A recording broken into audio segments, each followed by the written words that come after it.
नमस्कार दोस्तों, स्वागत है आप सभी का अपनी हॉरर दुनिया चैनल में। दोस्तों, आज मैं एक बहुत ही ज़्यादा इंटरेस्टिंग शैतान के ऊपर कहानी लेके आया हूँ जिसका नाम वेंडिगो है। और वेंडिगो अमेरिका और कनाडा के जंगलों में पाए जाने वाला एक शैतान है जिससे बच के आना लगभग नामुमकिन जैसा है।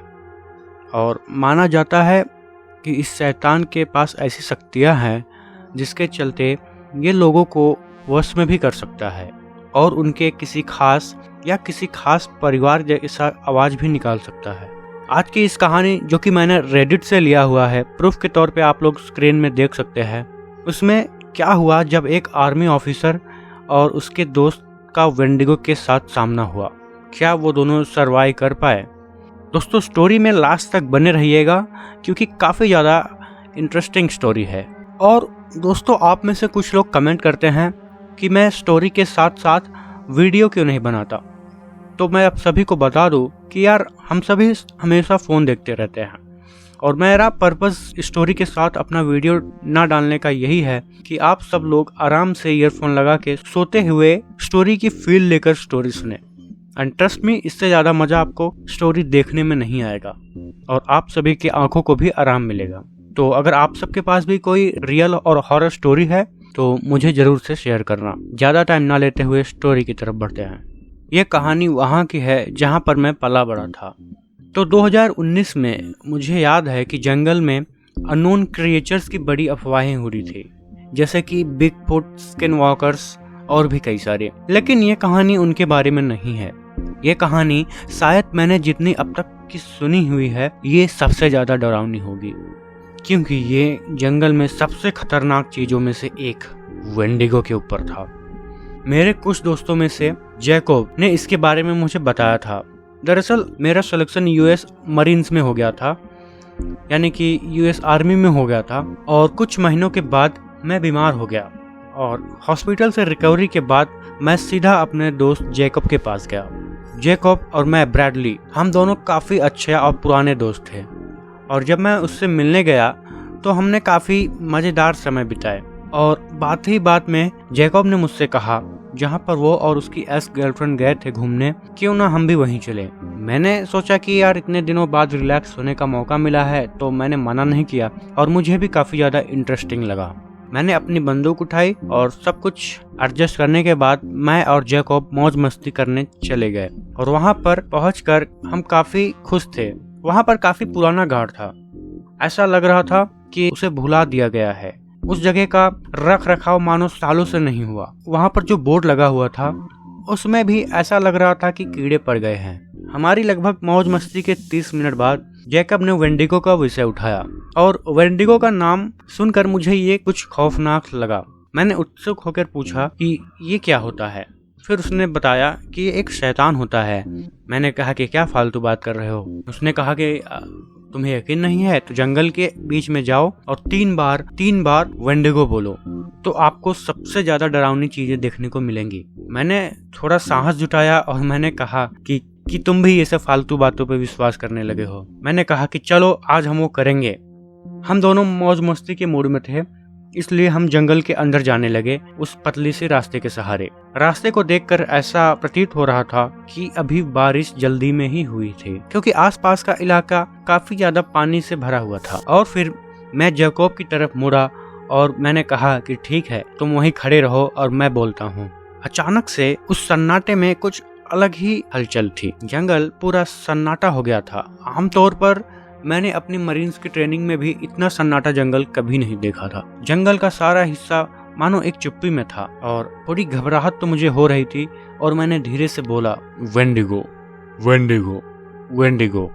और फिर कुछ नहीं हुआ। मैंने एक गहरी राहत की सांस ली और कहा कि देखा, कुछ नहीं हुआ। और मैं आप सबको बता दूं कि मेरी और जैकब की दोस्ती की एक खास बात यह थी, हमारे दोनों में से कोई एक गलत साबित होता था तो हमें बहुत अच्छा लगता था। हम उसका मजा लिया करते थे। हमारी 10 साल की दोस्ती में मुझे लगता है कि यह पहली बार था जब मैंने उसको किसी मामले में गलत साबित किया था। और हम एक दूसरे के साथ गाली गलौज करने लगे, जैसा कि नॉर्मली दोस्त में होता है। लेकिन फिर हमें एक अजीब सी आवाज सुनाई दी और मेरे पास मरीन्स की ट्रेनिंग प्राप्त थी और इसीलिए मैंने तुरंत प्रतिक्रियाएं दी और उस तरफ बड़ी तेजी से मुड़ा और फिर मैंने उस आवाज को पढ़ना शुरू किया। थोड़ी देर बाद जब मैं कुछ आगे बढ़ा तो मुझे छोटे सियार दिखाई दिए, लगभग मेरे से 30 फीट की दूरी पर। फिर मैंने एक गहरी राहत की सांस ली, लेकिन वह राहत की सांस तुरंत खत्म भी हो गई, क्योंकि मुझे अब लग रहा था कि जरूर कुछ ना कुछ गड़बड़ है अभी। लेकिन मुझे समझ में नहीं आ रहा था कि आखिर गलत क्या है। लेकिन मुझे इतना मालूम चल रहा था कि मेरे और जैकब के लिए ये इलाका छोड़ने का समय था और हम तुरंत जंगल को छोड़ने के लिए मुड़े और अचानक एक लंबा पुराना पाइन का पेड़ जैसे आवाज करने लगा। ऐसा लग रहा था कि वो गिरने वाला है। इससे पहले कि हम कुछ सोच पाते, वो अचानक से हमारे दोनों के बीच आ गिरा और उसकी शाखाओं से शायद से मेरे दोस्त जैकब को थोड़ी चोट लगी और वो धक्के से थोड़ी दूर गिर पड़ा। मैं तुरंत उस पेड़ के ऊपर छलांग मारते हुए अपने दोस्त के पास पहुंचा और मैंने देखा कि मेरा दोस्त चीख रहा था और काफी ज्यादा घबराया हुआ था। मैंने उसका शर्ट पकड़कर उसका हाथ अपने कंधे पर रखा और मैं साफ साफ फील कर सकता था कि उसके दिल की धड़कन काफी तेज धड़क रहा था। वो अभी भयभीत था और रो भी रहा था, इसलिए मैंने जोर से चिल्लाया, चलो जैकब, अभी चलो। मैंने उसे बहुत तेज से घुमाया और उसका कंधा सीधे जमीन पर गिर गया। मैंने उसे फिर तुरंत खड़ा किया। हम दोनों वापस उसी राह पर दौड़ने लगे जिस दिशा से हम आए थे।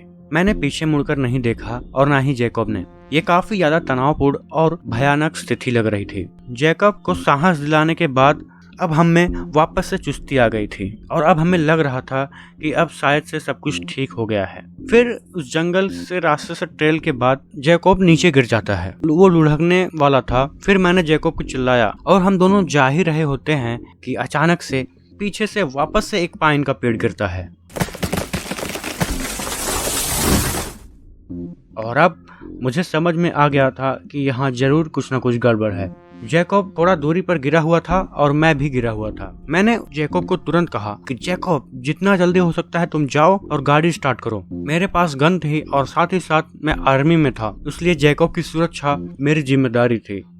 मैंने सोचा कि जैकब जाकर गाड़ी स्टार्ट करेगा और मैं पीछे से बैकअप लेते हुए तुरंत गाड़ी में बैठकर हम दोनों निकल लेंगे। और तुरंत मैंने अपनी बंदूक निकाली और जंगल में आ रही उस आवाज की तरफ मैंने एक राउंड फायर कर दिया और फिर मैं वापस जंगल से बाहर निकलने लगा। इसके बाद जो हुआ वो सुनकर मेरी और जैकब की तो सांस ही रुक गई थी। जंगल के बीच से एक आवाज आई और वो आवाज किसी और की नहीं, जैकब की छोटी बहन ओलिविया की थी। शैतान ने ओलिविया की आवाज निकाल कर कहा, जैकब, ओ जैकब, वापस आओ, मेरी मदद करो। और उस आवाज को सुनकर जैकब तो मानो बहल सा गया और वो वापस से जंगल में जाने लगा। मैंने तुरंत उसको रोका और उसके दोनों कंधों पर हाथ रखकर उसे झकझोर दिया और मैंने कहा कि जैकब, मेरी तरफ देखो, ये वो नहीं है। तुमने मुझे सुना, ये वो नहीं है। और तभी एक पाइन के पेड़ के पीछे से हम सभी ने उसे देखा। हम दोनों को किसी के होने का एहसास हुआ और फिर मैंने जैकब को देखकर चिल्लाया कि जल्दी से जाओ यहाँ से। और चिल्लाते हुए मैंने अपनी गन को वापस से अपनी कमर से निकाला और मैं अपने बंदूक से निशाना लगा ही रहा था। पीछे से मेरा दोस्त जैकब आवाज देता है, ब्रैडली, जल्दी से यहाँ चलो, लेट मत करो, जल्दी चलो।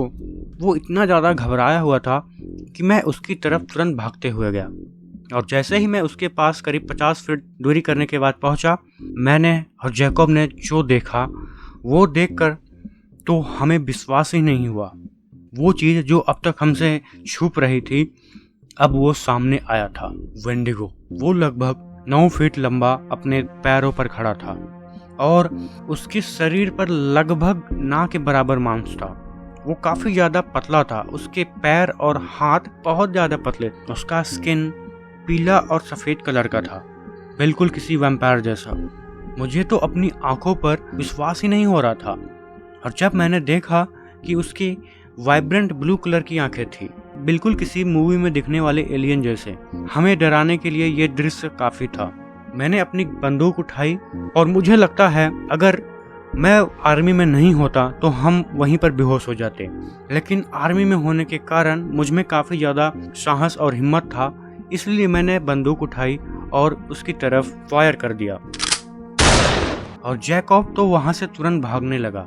उसने वो भी नहीं देखा कि गोली उसे लगी कि नहीं। और सच कहूँ तो गोली चलाने के बाद मैंने भी ये नहीं देखा। गोली चलाने के तुरंत बाद मैं भागने लगा और जैकब कार स्टार्ट कर रहा था और मेरे पहुंचते ही मेरे बैठने के बाद जैकब ने कार तुरंत वहां से भगाकर सेफ जगह पे लेके आ गया। और दोस्तों ये थी वेंडिगो के साथ मेरी पहली एक्सपीरियंस। और तब से मैं आज तक हर रात में भगवान से यही प्रे करता हूँ कि वो चीज़ अब मुझे दोबारा ना दिखाई दे। तो दोस्तों ये थी वेंडिगो की एक सच्ची कहानी। उम्मीद करता हूँ कि आप सभी को पसंद आई होगी। और साथ ही साथ मेरे पास एक ला llorona की रियल वीडियो है।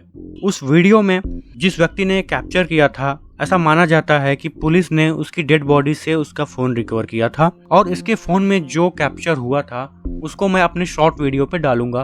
तो चैनल को सब्सक्राइब करके शॉर्ट वीडियो को ज़रूर से चेक करें। और हाँ, अगर आपकी उम्र 18 से कम साल की है तो मैं आप सबसे अपील करूंगा कि उस वीडियो को ना देखें, क्योंकि वो काफ़ी ज़्यादा भयानक वीडियो है। मिलता हूँ आप सभी से नेक्स्ट वीडियो में। तब तक के लिए टेक केयर।